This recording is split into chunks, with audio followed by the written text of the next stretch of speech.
സൃഷ്ടാവായ ദൈവത്തിൻ്റെ അതിശ്രേഷ്ഠമായ നാമം മഹത്വപ്പെടുമാറാകട്ടെ. ദൈവസഭ എന്ന വിഷയത്തോടുള്ള ബന്ധത്തിൽ യേശുക്രിസ്തുവിൻ്റെ ദൈവത്വം, അതാണ് ഇവിടെ നമ്മൾ വിചിന്തനം ചെയ്യാൻ ആഗ്രഹിക്കുന്നത്. അവിടുന്ന് ജീവൻ കൊടുക്കുവാൻ പ്രാപ്തൻ. യേശുക്രിസ്തു ജീവൻ കൊടുക്കുവാൻ പ്രാപ്തൻ. അവിടുന്ന് ഭൂമിയിലായിരുന്നപ്പോൾ വ്യത്യസ്തമായ നിലവാരങ്ങളിൽ അവിടുത്തെ സന്നിധിയിലേക്ക് എത്തിയ ജനങ്ങളെ അവിടുന്ന് ആശ്വസിപ്പിക്കാനായിട്ട് നമുക്ക് കാണാൻ കഴിയുന്നുണ്ട്.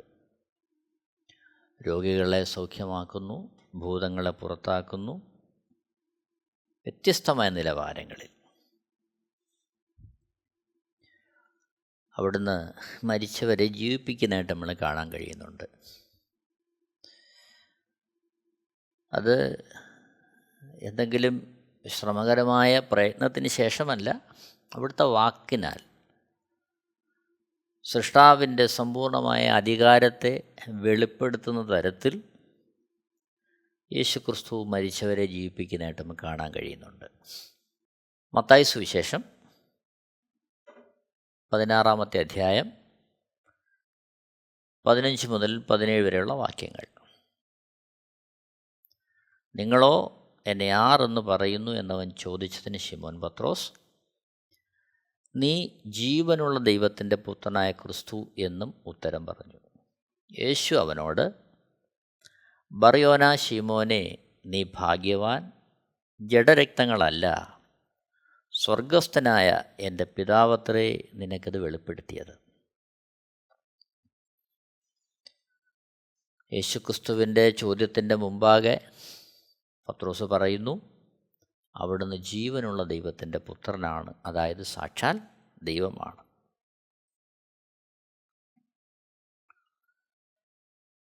യേശുക്രിസ്തു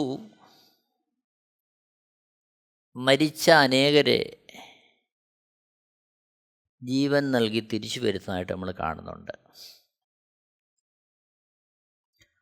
ലൂക്കോസ് എഴുതിയ സുവിശേഷം 7-ാമത്തെ അധ്യായം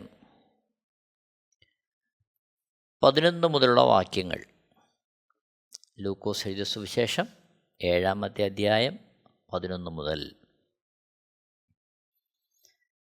പിറ്റേന്നാൾ അവൻ നയിൻ എന്ന പട്ടണത്തിലേക്ക് പോകുമ്പോൾ അവൻ്റെ ശിഷ്യന്മാരും വളരെ പുരുഷാരവും കൂടെ പോയി. അവൻ പട്ടണത്തിൻ്റെ വാതിലിനോടടുത്തപ്പോൾ മരിച്ചുപോയ ഒരുത്തനെ പുറത്തു കൊണ്ടുവരുന്നു. അവൻ അമ്മയ്ക്ക് ഏകജാതനായ മകൻ, അവളോ വിധവയായിരുന്നു. പട്ടണത്തിലെ ഒരു വലിയ പുരുഷാരവും ഉണ്ടായിരുന്നു. 13-ാമത്തെ വാക്യം. അവളെ കണ്ടിട്ട് കർത്താവ് മനസ്സലിഞ്ഞ് അവളോട്, കരയേണ്ട എന്ന് പറഞ്ഞു. അവൻ അടുത്ത് ചെന്ന് മഞ്ചം തൊട്ടു. ചുമക്കുന്നവർ നിന്നു. ബാല്യക്കാരാ, എഴുന്നേൽക്ക എന്ന് ഞാൻ നിന്നോട് പറയുന്നു എന്ന് അവൻ പറഞ്ഞു. മരിച്ചവൻ എഴുന്നേറ്റിരുന്ന് സംസാരിക്കുവാൻ തുടങ്ങി. അവൻ അവനെ അമ്മയ്ക്ക് ഏൽപ്പിച്ചു കൊടുത്തു. ഇവിടെ മരിച്ചുപോയ ഒരു ബാല്യക്കാരന് യേശുക്രിസ്തു ജീവൻ കൊടുക്കുന്നതായിട്ട് നമ്മൾ കാണുകയാണ്.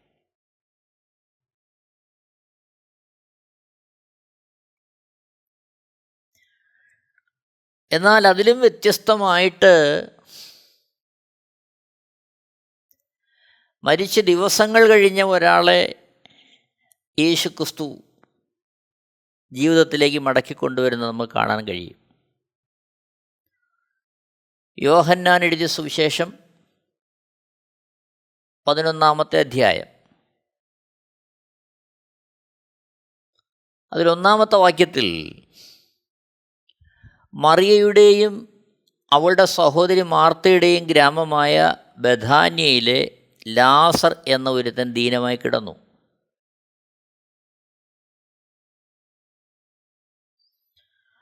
അപ്പോൾ അവിടെ നമ്മൾ കാണുന്നത്, ഈ ലാസറിന് ദീനമായപ്പോൾ തന്നെ യേശുക്രിസ്തുവിനെ അറിയിക്കുന്നു. അവിടുന്ന് അടുത്ത ഗ്രാമത്തിലുണ്ടായിരുന്നു, എന്നാൽ അവിടുന്ന് വന്നില്ല. ദിവസങ്ങൾ കഴിഞ്ഞ് യേശുക്രിസ്തു ആ ഗ്രാമത്തിലേക്ക് എത്തുകയാണ്. 17-ാമത്തെ വാക്യം. യേശു അവിടെ എത്തിയപ്പോൾ അവനെ കല്ലറയിൽ വെച്ചിട്ട് 4 ദിവസമായി എന്നറിഞ്ഞു. അപ്പോൾ ഇവിടെ ലാസർ മരിച്ചു, 4 ദിവസമായി കല്ലറയ്ക്കകത്താണ്. നമുക്കറിയാം, ഒരു മനുഷ്യനെ സംബന്ധിച്ച് അല്ലെങ്കിൽ ഏതൊരു ജീവിയെ സംബന്ധിച്ചും അതിൻ്റെ ജീവൻ പോയാൽ മണിക്കൂറുകൾ കഴിയുമ്പോഴേക്കും അതിൻ്റെ ആന്തര അവയവങ്ങൾക്ക് കേടുപാട് സംഭവിക്കും, അഴുകാൻ തുടങ്ങും. ആ നിലയിൽ ഇവിടെ 4 ദിവസമായി കഴിഞ്ഞപ്പോഴേക്കും സ്ഥിതി ആകെ വഷളായി കാണും. എല്ലാ ശരീരഭാഗങ്ങളും അഴുകൽ ബാധിച്ച് കാണും. എന്നാൽ യേശു ആ ഭവനത്തിലേക്ക് വരികയാണ്. 39-ാമത്തെ വാക്യത്തിൽ നമ്മൾ കാണുന്നു, യോഹന്നാൻ എഴുതിയ സുവിശേഷം 11-ാമത്തെ അധ്യായം 39-ാമത്തെ വാക്യം. കല്ല് നീക്കുവിൻ എന്ന് യേശു പറഞ്ഞു. മരിച്ചവൻ്റെ സഹോദരിയായ മാർത്ത, കർത്താവെ, നാറ്റം വച്ചു തുടങ്ങി, 4 ദിവസമായല്ലോ എന്ന് പറഞ്ഞു. അപ്പോൾ ഇവിടെ ലാസറിൻ്റെ ശരീരം അഴുകിത്തുടങ്ങി, 4 ദിവസം കഴിഞ്ഞു. അവൻ്റെ ആന്തരാവയവങ്ങൾ, ഹൃദയം, കിഡ്നി, കരള്, തലച്ചോറ്, രക്തം, ഇങ്ങനെ എല്ലാ ഭാഗങ്ങളും അഴുകൽ ബാധിച്ചു, നാറ്റം വെച്ച് തുടങ്ങി, 4 ദിവസം കഴിഞ്ഞു. മാർത്ത അതാണ് യേശുവിനോട് പറയുന്നത്, കർത്താവെ, നാറ്റം വെച്ച് തുടങ്ങി, 4 ദിവസമായല്ലോ. 41 മുതലുള്ള വാക്യങ്ങളിൽ യേശു മേലോട്ട് നോക്കി, പിതാവേ, നീ എൻ്റെ അപേക്ഷ കേട്ടതിനാൽ ഞാൻ നിന്നെ വാഴ്ത്തുന്നു. നീ എപ്പോഴും എൻ്റെ അപേക്ഷ കേൾക്കുന്നു എന്ന് ഞാൻ അറിഞ്ഞിരിക്കുന്നു. എങ്കിലും നീ എന്നെ അയച്ചു എന്ന് ചുറ്റും നിൽക്കുന്ന പുരുഷാരം വിശ്വസിക്കേണ്ടതിന് അവരുടെ നിമിത്തം ഞാൻ പറയുന്നു എന്ന് പറഞ്ഞു. ഇങ്ങനെ പറഞ്ഞിട്ട് അവൻ, ലാസറേ, പുറത്തു വരിക എന്നുറക്കെ വിളിച്ചു. മരിച്ചവൻ പുറത്തു വന്നു. അവൻ്റെ കാലും കൈയും ശീല കൊണ്ട് കെട്ടിയും മുഖം റൂമാൽ കൊണ്ട് മൂടിയും ഇരുന്നു. അവൻ്റെ കെട്ടഴിപ്പിൻ അവൻ പോകട്ടെ എന്ന് യേശു അവരോട് പറഞ്ഞു. ഇവിടെ ഒരു ശാസ്ത്രത്തിനും വിശ്വസിക്കുവാൻ കഴിയാത്ത, ഉൾക്കൊള്ളാൻ കഴിയാത്ത ഒരത്ഭുതം യേശുക്രിസ്തുവിടെ നടക്കുകയാണ്. മരിച്ചു, നാറ്റം വെച്ച് അഴുകിയ ലാസറിനെ മരിച്ച് 4 നാൾ കഴിഞ്ഞ ശേഷം അവന് ജീവൻ നൽകി യേശുക്രിസ്തു പുറത്തു കൊണ്ടുവരികയാണ്. ഓർക്കണം, അവിടുന്ന് സാക്ഷാൽ ദൈവമാണ്, ജീവനെ നൽകുവാൻ പ്രാപ്തിയുള്ളവൻ.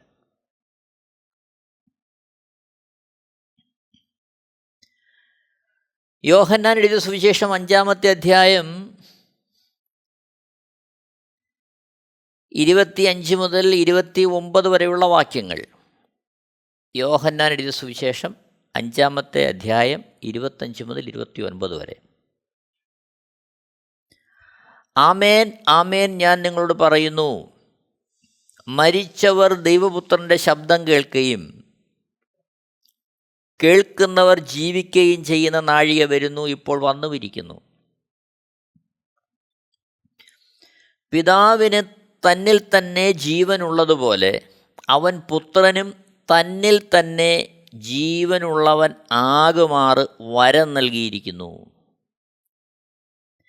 അവൻ മനുഷ്യപുത്രനാകയാൽ ന്യായവിധി നടത്തുവാൻ അവൻ അധികാരവും നൽകിയിരിക്കുന്നു. 28-29 വാക്യങ്ങൾ. ഇതിങ്കൽ ആശ്ചര്യപ്പെടരുത്.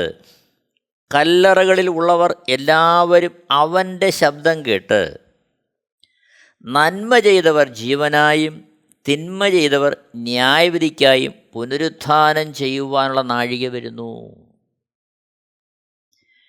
ഇവിടെ കേവലം ജീവൻ നൽകി ഈ ഭൂമിയിൽ ഒരു ജീവിതം നയിക്കുവാൻ തക്കവണ്ണം മടക്കി വരുത്തുന്ന ഒരനുഭവമല്ല ഈ ഭാഗത്ത് പരിശുദ്ധാത്മാവ് രേഖപ്പെടുത്തിയിരിക്കുന്നത്. മറിച്ച് ഈ ഭൂമിയിൽ ജീവിക്കുന്ന എല്ലാ മനുഷ്യർക്കും ഈ ഭൂമിയിൽ ജീവിക്കുവാൻ ദൈവം ഒരവസരം തന്നതുകൊണ്ട് ആ ജീവിതം ഉപയോഗിച്ച് സൃഷ്ടാവായ ദൈവത്തെ പ്രസാദിപ്പിക്കുവാൻ എന്ത് ചെയ്തു എന്നുള്ളത് നോക്കി അവർക്ക് പ്രതിഫലം നൽകുന്ന അവസ്ഥയെക്കുറിച്ച് ഇവിടെ രേഖപ്പെടുത്തിയിരിക്കുകയാണ്. അതായത് മരിച്ച് മനുഷ്യൻ ഈ ലോകത്തുനിന്ന് പോയാലും അവർ ഭൂമിയിലായിരുന്നപ്പോൾ ജീവിച്ചതിനൊത്തവണ്ണം അവർക്ക് പ്രതിഫലം നൽകുന്ന ദൈവത്തിൻ്റെ ഇടപെടൽ നമ്മളിവിടെ കാണുകയാണ്. അതെങ്ങനെയാണ് സംഭവിക്കുന്നത്? അത് യേശുക്രിസ്തു മുഖാന്തരമാണ് സംഭവിക്കുന്നത്. അവിടുത്തെ ശബ്ദത്തിങ്കൽ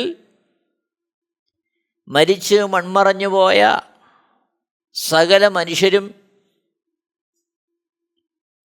പുതുശരീരം പ്രാപിച്ച് യേശുക്രിസ്തുവിൻ്റെ മുമ്പാകെ പ്രതിഫലം വാങ്ങുവാൻ യേശുക്രിസ്തുവിൻ്റെ മുമ്പിൽ എത്തുന്ന സാഹചര്യത്തെക്കുറിച്ചുകൂടെ രേഖപ്പെടുത്തിയിരിക്കുകയാണ്. അതിൽ നമ്മൾ വായിക്കുന്നു യോഹന്നാൻ 5:28-29. ഇതിങ്കൽ ആശ്ചര്യപ്പെടരുത്. കല്ലറകളിലുള്ളവർ എല്ലാവരും അവൻ്റെ ശബ്ദം കേട്ട് നന്മ ചെയ്തവർ ജീവനായും തിന്മ ചെയ്തവർ ന്യായവിധിക്കായും പുനരുത്ഥാനം ചെയ്യുവാനുള്ള നാഴിക വരുന്നു. അപ്പോൾ ഇത്തരത്തിൽ മൺമറഞ്ഞുപോയ എല്ലാവരെയും പുനരുത്ഥാനം വഴി ദൈവസന്നിധിയിൽ നിർത്തുന്നത് അവിടുത്തെ ശബ്ദമാണ്, യേശുക്രിസ്തുവിൻ്റെ ശബ്ദമാണ്. അപ്പോൾ യേശുക്രിസ്തു അത്തരത്തിൽ മനുഷ്യനെ പുനരുത്ഥാനത്തിലൂടെ മടക്കി വരുത്തുവാൻ പ്രാപ്തിയുള്ളവനാണ്. നോക്കണം, വെളിപ്പാട് പുസ്തകം 20-ാമത്തെ അധ്യായം 11 മുതൽ 15 വരെയുള്ള വാക്യങ്ങൾ. വെളിപ്പാട് പുസ്തകം 20-ാമത്തെ അധ്യായം 11 മുതൽ 15 വരെ. ഞാൻ വലിയൊരു വെള്ളസിംഹാസനവും അതിൽ ഒരുത്തൻ ഇരിക്കുന്നതും കണ്ടു. അവൻ്റെ സന്നിധിയിൽ നിന്ന് ഭൂമിയും ആകാശവും ഓടിപ്പോയി, അവയെ പിന്നെ കണ്ടില്ല. മരിച്ചവർ ആബാലവൃദ്ധം സിംഹാസനത്തിന് മുമ്പിൽ നിൽക്കുന്നതും കണ്ടു. പുസ്തകങ്ങൾ തുറന്നു. ജീവൻ്റെ പുസ്തകം എന്ന മറ്റൊരു പുസ്തകവും തുറന്നു. പുസ്തകങ്ങളിൽ എഴുതിയിരുന്നതിനൊത്തവണ്ണം മരിച്ചവർക്ക് അവരുടെ പ്രവൃത്തിക്കടുത്ത ന്യായവിധി ഉണ്ടായി. സമുദ്രം തന്നിലുള്ള മരിച്ചവരെ ഏൽപ്പിച്ചു കൊടുത്തു. മരണവും പാതാളവും തങ്ങളിലുള്ള മരിച്ചവരെ ഏൽപ്പിച്ചു കൊടുത്തു. ഓരോരുത്തന് അവനവൻ്റെ പ്രവൃത്തികൾക്കടുത്ത വിധിയുണ്ടായി. മരണത്തെയും പാതാളത്തെയും തീപ്പൊയ്കയിൽ തള്ളിയിട്ടു. ഈ തീപ്പൊയ്ക, രണ്ടാമത്തെ മരണം, ജീവപുസ്തകത്തിൽ പേരെഴുതി കാണാത്ത ഏവനെയും തീപ്പൊയ്കയിൽ തള്ളിയിടും. അപ്പോൾ ഇവിടെ യോഹന്നാൻ എഴുതിയ സുവിശേഷം 5-ാമത്തെ അധ്യായം 25 മുതൽ 29 വരെയുള്ള വാക്യങ്ങളിൽ വായിക്കുന്ന ന്യായവിധി വെളിപ്പാട് പുസ്തകത്തിൽ അതെപ്രകാരമാണ് നിവർത്തി വരുന്നതെന്ന് രേഖപ്പെടുത്തിയിരിക്കുകയാണ്. ഓർക്കണം, ഇതിനാധാരം യേശുക്രിസ്തുവാണ്. അത്തരത്തിൽ സകല മനുഷ്യനെയും പുനരുത്ഥാന ശരീരത്തോടെ വിളിച്ചു വരുത്തുന്ന യേശുക്രിസ്തുവാണ്. ന്യായവിധി നടത്തുന്ന യേശുക്രിസ്തുവാണ്. അവിടുന്ന് ജീവൻ നൽകുവാൻ മതിയായവൻ.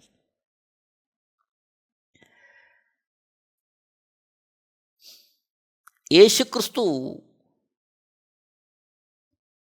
നിത്യജീവൻ തരുവാൻ മതിയായവൻ. അവിടുന്നാണ് നിത്യജീവൻ തരുന്നത്. അതായത്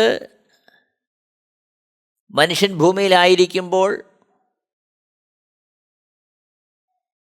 അവൻ ദൈവ ഇഷ്ടം ചെയ്യുന്നതിനനുസരിച്ച് മരണശേഷം ദൈവത്തിൽ നിന്ന് പ്രതിഫലം വാങ്ങി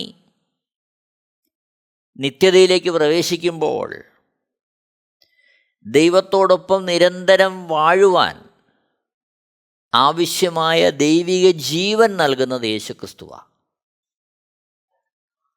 അങ്ങനെ ദൈവത്തിൻ്റെ ഇഷ്ടം ചെയ്യുവാൻ തക്കവണ്ണം ഒരുവനെ ഭൂമിയിൽ ദൈവത്തിൻ്റെ ജീവൻ പരിശുദ്ധാത്മാവിനെ നൽകി ദൈവഹിതപ്രകാരം ജീവിക്കുവാൻ പ്രാപ്തനാക്കുന്നതും യേശുക്രിസ്തുവാണ്. അപ്പോൾ ഓർക്കണം, നിത്യയുഗത്തിൽ ദൈവത്തോടൊപ്പം വാഴുവാൻ പ്രാപ്തനാക്കുന്നതും യേശുക്രിസ്തു, ഈ ഭൂമിയിൽ അതിന് അത്തരത്തിൽ തത്തുല്യമായൊരു ജീവിതം നയിക്കുവാൻ മനുഷ്യനെ ഒരുക്കുന്നതും യേശുക്രിസ്തു, അതിനാവശ്യമായ പരിശുദ്ധാത്മാവിനെ മനുഷ്യന് നൽകുവാൻ വഴി തുറന്നതും യേശുക്രിസ്തു. ഈ ഭൂമിയിൽ മനുഷ്യന് ദൈവിക ജീവൻ, ഒന്നാമത്തെ മനുഷ്യനായ ആദാം അനുസരണക്കേട് നിമിത്തം അവനിൽ നിന്ന് ദൈവത്തിൻ്റെ ജീവൻ നഷ്ടപ്പെട്ടു, പരിശുദ്ധാത്മാവ് നഷ്ടപ്പെട്ടു. ആ പരിശുദ്ധാത്മാവിനെ മടക്കിത്തരുന്നത് യേശുക്രിസ്തുവാണ്. ആ ആത്മാവ് നിമിത്തം നിത്യതയിൽ ദൈവത്തോടൊപ്പം വാഴുവാൻ ഓരോ നാളും ഒരുങ്ങി ജീവിക്കുവാൻ മനുഷ്യനെ പ്രാപ്തനാക്കുന്നത് യേശുക്രിസ്തുവാണ്. യോഹന്നാൻ എഴുതിയ സുവിശേഷം 10-ാമത്തെ അധ്യായം 26, 27, 28 വാക്യങ്ങൾ. യോഹന്നാൻ എഴുതിയ സുവിശേഷം 10-ാമത്തെ അധ്യായം 26, 27, 28 വാക്യങ്ങൾ. എൻ്റെ ആടുകൾ എൻ്റെ ശബ്ദം കേൾക്കുന്നു, ഞാൻ അവയെ അറിയുകയും അവ എന്നെ അനുഗമിക്കുകയും ചെയ്യുന്നു. ഞാൻ അവയ്ക്ക് നിത്യജീവൻ കൊടുക്കുന്നു, അവ ഒരു നാളും നശിച്ചു പോകുകയില്ല, ആരും അവയെ എൻ്റെ കയ്യിൽ നിന്ന് പിടിച്ചു പറിക്കുകയുമില്ല. ഇവിടെ നിത്യനരകത്തിലേക്ക് പോകാതെ ദൈവത്തോടൊപ്പമുള്ള നിത്യവാസത്തിന് മനുഷ്യൻ ഒരുക്കപ്പെടുവാൻ മനുഷ്യന് നിത്യജീവൻ തരുന്നത് യേശുക്രിസ്തുവാണ്. യോഹന്നാൻ 10:28 ഞാൻ അവയ്ക്ക് നിത്യജീവൻ കൊടുക്കുന്നു, അവ ഒരു നാളും നശിച്ചു പോകുകയില്ല, ആരും അവയെ എൻ്റെ കയ്യിൽ നിന്ന് പിടിച്ചു പറിക്കുകയുമില്ല. അപ്പോൾ യേശുക്രിസ്തു നിത്യജീവൻ തരുവാൻ മതിയായവൻ. യോഹന്നാൻ എഴുതിയ സുവിശേഷം 10-ാമത്തെ അധ്യായം 9 മുതൽ 11 വരെയുള്ള വാക്യങ്ങൾ. യോഹന്നാൻ എഴുതിയ സുവിശേഷം 10-ാമത്തെ അധ്യായം 9 മുതൽ 11 വരെയുള്ള വാക്യങ്ങൾ. ഞാൻ വാതിലാകുന്നു, എന്നിലൂടെ കടക്കുന്നവൻ രക്ഷപ്പെടും, അവൻ അകത്തു വരികയും പുറത്തു പോകുകയും മേച്ചിൽ കണ്ടെത്തുകയും ചെയ്യും. 10-11 വാക്യങ്ങൾ.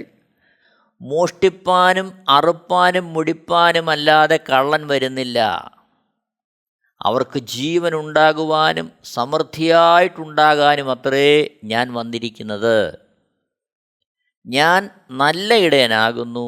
നല്ല ഇടയൻ ആടുകൾക്ക് വേണ്ടി തൻ്റെ ജീവനെ കൊടുക്കുന്നു. അപ്പോൾ യേശുക്രിസ്തു ഇവിടെ നിത്യജീവൻ എങ്ങനെയാണ് മനുഷ്യന് നൽകുന്നതെന്ന് പറയുകയാണ്. യേശുക്രിസ്തു അവിടുത്തെ ജീവനാണ് നമുക്ക് പകർന്നു തരുന്നത്. അവിടുത്തെ ജീവൻ, നശിച്ചു പോകാത്ത ആ ജീവനാണ് യേശു നമുക്ക് പകർന്നു തരുന്നത്. യോഹന്നാൻ എഴുതിയ സുവിശേഷം 14-ാമത്തെ അധ്യായം 24-25 വാക്യങ്ങൾ. യോഹന്നാൻ എഴുതിയ സുവിശേഷം 14-ാമത്തെ അധ്യായം 24-25 വാക്യങ്ങൾ. ആമേൻ ആമേൻ ഞാൻ നിങ്ങളോട് പറയുന്നു, എൻ്റെ വചനം കേട്ട് എന്നെ അയച്ചവനെ വിശ്വസിക്കുന്നവന് നിത്യജീവനുണ്ട്. അവൻ ന്യായവിധിയിലാകാതെ മരണത്തിൽ നിന്ന് ജീവങ്കലേക്ക് കടന്നിരിക്കുന്നു. 25-ാമത്തെ വാക്യം. ആമേൻ ആമേൻ ഞാൻ നിങ്ങളോട് പറയുന്നു, മരിച്ചവർ ദൈവപുത്രൻ്റെ ശബ്ദം കേൾക്കുകയും കേൾക്കുന്നവർ ജീവിക്കുകയും ചെയ്യുന്ന നാഴിക വരുന്നു, ഇപ്പോൾ വന്നുമിരിക്കുന്നു.